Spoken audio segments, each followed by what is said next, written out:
O believing community, lend me your ears. I will only take little of your time. My intention is for this to be a short sermon, hopefully no longer than 15 minutes, for I know you have many special things to attend to this day. I stand here before you tasked with delivering this sermon to an audience which includes those more deserving to stand here to speak to you today, so I will keep my comments brief. We commemorate on this day, in accordance with the tradition of the Prophet ﷺ, the ending of the fast of the month of Ramadan. Ramadan was a time of patience, endurance, devotion, and gratitude to God. Every night upon the setting of the sun, with empty stomach and parched throats, we broke our fast, and having denied ourselves food and drink throughout the day, it was easier during the sunsets of the month of Ramadan to be grateful to God for the blessings of food and drink than in other days throughout the year. And today we eat, we drink, and we celebrate, but yet we continue to make much remembrance of Allah. O community of the Prophet ﷺ, Eid Mubarak, blessed Eid, wa kullu aam wa antum bi khair. May you be in a goodly state year after year. Muslims throughout the globe are celebrating on this joyous day, but what are they celebrating? What is there to celebrate and to be happy about? It is a celebration of the completion of a month of devotions, fasting, praying, reciting Allah's book, the Quran, and charity, and many other good deeds. Just as anyone who has worked hard to achieve something, whether it be an academic degree or a milestone in their business or in their career, such a person will celebrate upon achieving his or her desire. Today, like this today, we are happy that Allah subhanahu wa ta'ala, God gave us the strength, the discipline, the ability to complete this devotional month, to stand in prayer, to fast, to make much recitation of the Quran. And while Eid al-Adha, the Eid of the sacrifice, is a commemoration of our master Abraham's sacrifice, this Eid al-Fitr, the holy day of the breaking of the fast, is a commemoration of our struggles during this month to draw nearer to our Lord, and it is a joyous expression of our gratitude to Him, subhanahu wa ta'ala, exalted and high be He, for allowing us to fulfill our intentions to mark the month of Ramadan in obedience to His commands. تقبل الله منا ومنكم صيامكم وقيامكم وتلاوتكم وصدقاتكم والأعمال الصالحة في هذا الشهر المبارك. I pray that Allah accept from me and from all of you your fasting, your standing in prayer, your recitation of the Quran, your charity, and all of your good deeds in this blessed month. Allah subhanahu wa ta'ala says in the Quran, أعوذ بالله من الشيطان الرجيم يا أيها الناس قد جاءتكم موعظة من ربكم وشفاء لما في الصدور وهدى ورحمة للمؤمنين قل بفضل الله وبرحمته فبذلك فليفرحوا هو خير مما يجمعون.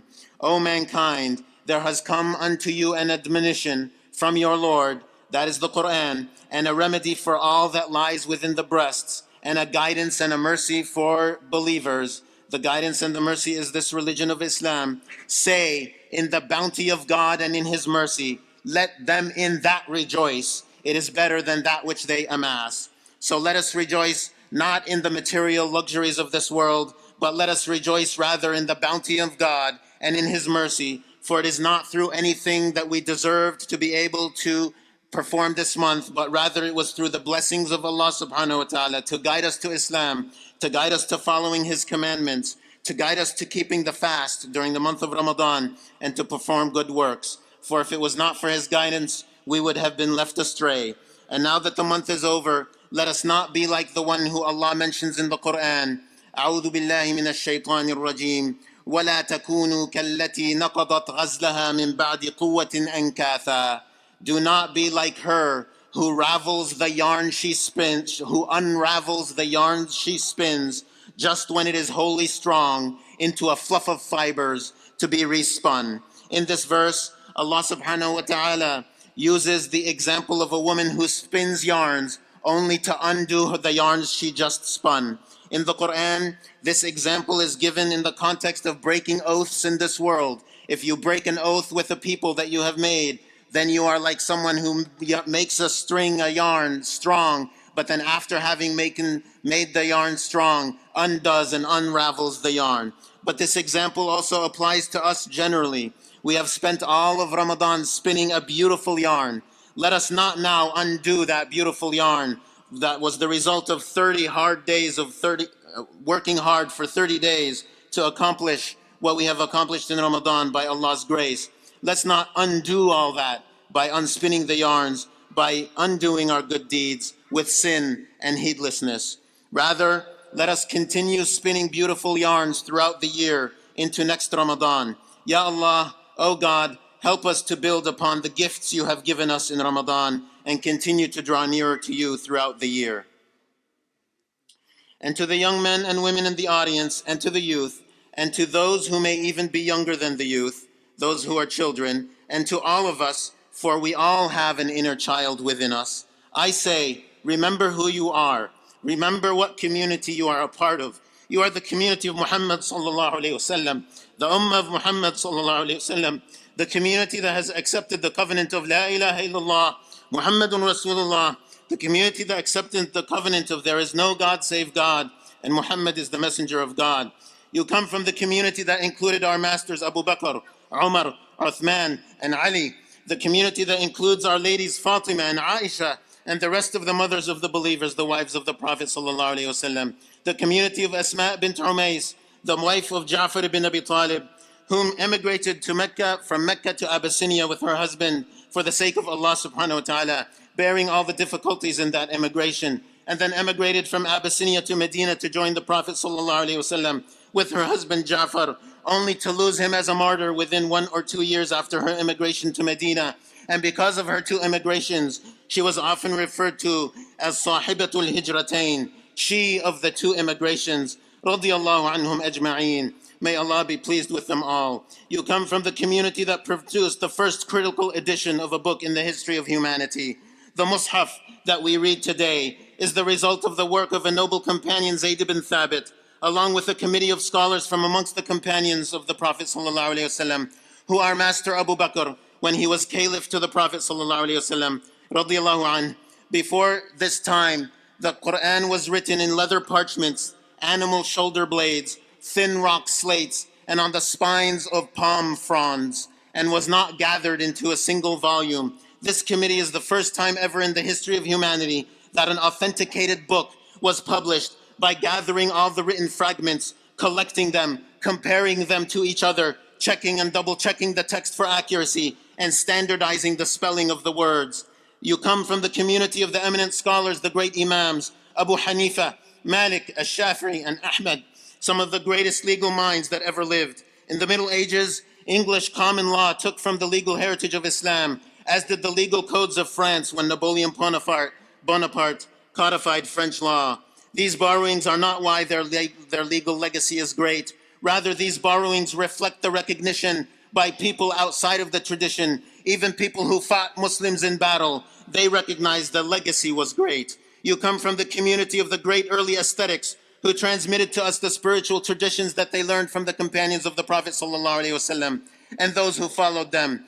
Great luminaries like Al-Hasan al-Basri, Abdullah ibn al-Mubarak, the ascetic warrior who traveled far and wide to gather the traditions of the Prophet sallallahu alaihi wasallam, and who would wield the sword defending the borders of the realm 1 year and would go on pilgrimage the other year, and then the next year would defend the borders, and the next year the pilgrimage, and so forth. People like Rabi al-Adawiyya, whose poetic expressions of love continue to move and inspire people to this day. People like the great-great-great-granddaughter of the Prophet sallallahu alaihi wasallam, As-Sayyida Nafisa, who was married to Ishaq al-Mu'taman, one of the sons of Ja'far al-Sadiq, one of the descendants of the Prophet himself.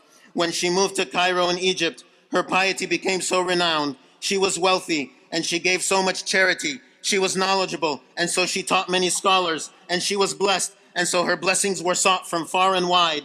Her piety became so renowned in Egypt that the people would come from far and wide seeking her blessing and her counsel and her help, that she decided to leave Cairo because the attention prevented her from her acts of worship, prevented her from being able to pray. But the governor of Egypt and the people of Egypt beseeched her to stay. And so she lived the rest of her virtuous life in Cairo and is buried there today. You come from the community that invented the dictionary, Al-Khalil ibn Ahmad al-Farahidi was born less than 100 years after the Prophet sallallahu alaihi wasallam.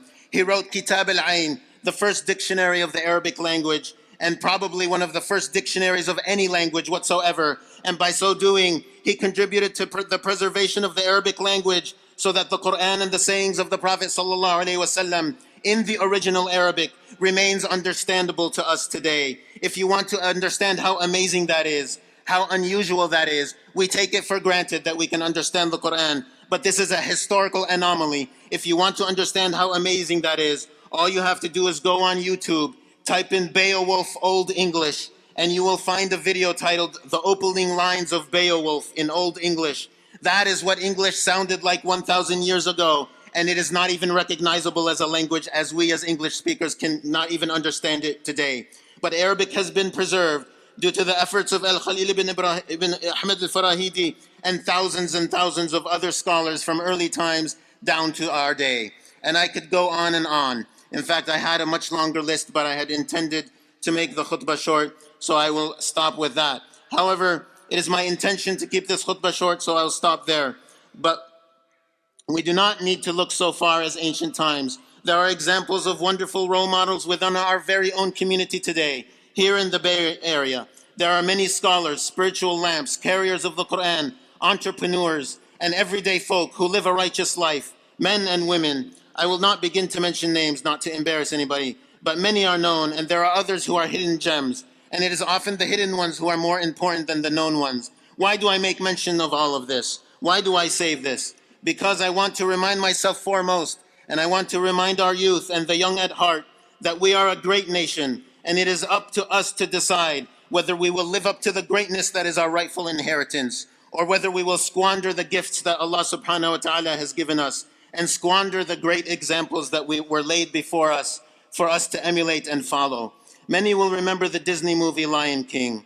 According to Wikipedia, the Lion King, quote, follows a young lion, Simba, who flees his kingdom when his father, King Mufasa, is murdered by his paternal uncle, Scar. After growing up in exile, Simba returns home to confront his evil uncle and reclaims the throne. Quote, that is how it is described in Wikipedia. Now, Disney is not normally a repository of wisdom, and in many cases is actually a repository of misguidance. But in this particular movie, I think the lesson of this movie is far more deep than a lion who simply goes and comes back and confronts his evil uncle. No, it is about a young lion who forgets who he is. In fact, who runs away from who he is. However, he comes to realize that he has a responsibility to live up to the reality of who he is. God has created us to be great, to be righteous servants of him, not to be servants of our own selfish desires and schemes. Will we spend our life with the Timons and the Pumbas who want us to live a life of meaningless Hakuna Matata? Or will we look to our past? Will we look to the great lamps of the past, realize the heritage that we have inherited from our spiritual predecessors, and work to rise to be deserving of their legacy? Remember to congratulate each other on this day in any words you feel moved to convey. Also, it was a tradition of our Prophet Muhammad sallallahu alaihi wasallam to leave the place of prayer using a path different from the path he used when coming to the prayer. Also, please bring joy to your family, and in this day in various ways that are pleasing to God. And finally, remember your next of kin. Reach out to them, ask them how they are doing, and if possible, spend some time with them. Allahumma inna ala dhikrika wa shukrika wa husni ibadatik. O God, aid us in making much remembrance of your name, showing you proper gratitude, and beautifully and properly worshipping you. Allahu Akbar, la ilaha illallah, Allahu Akbar, walillahi alhamd. God is greatest, God is greatest. There is no God but God. God is greatest, and all praise is God's. I will sit shortly and then finish with a second khutbah, and then we'll have dua, and then we'll have our shahada. أقول قولي هذا واستغفر الله لي ولكم فيا فوز المستغفرين استغفر الله. This I say, and I seek God's forgiveness for myself and for you. What a reward there is for those who seek forgiveness. So seek God's forgiveness. Our brother Fox wants to take the shahada.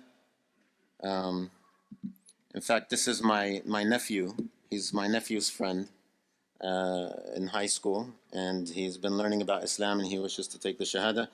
Andalus, his friend, will, inshallah, give him, you know, tell him what to recite to take the Shahada.